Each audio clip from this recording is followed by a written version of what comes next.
สบายดีครับหลังจากผมเลิกงานเดี๋ยวผมสิพาไปย่างเบิงสภาพติดตามรอชมนะครับเดี๋ยวผมสิถ่ายไปเบิงบ็อกเซอร์ครับงามบ่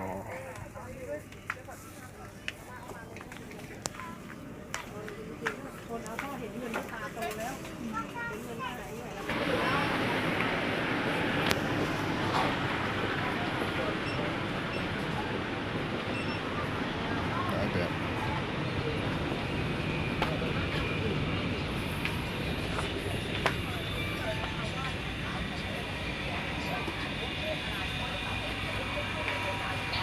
ตั้งทำอะไรนอนแล้วตื่นมาเลยนะที่ว่าไม่แหละ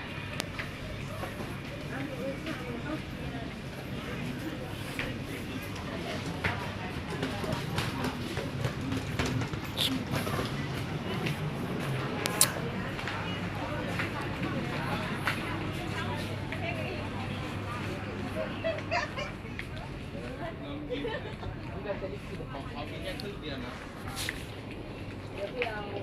ดินมาเต็มก่อนถ้าไปเห็นอยู่ใต้ต้นโพงเอ้ยเห็น كلوا شو عاملين حاسين سوا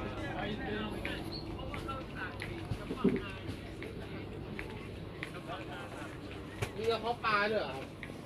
นาดำ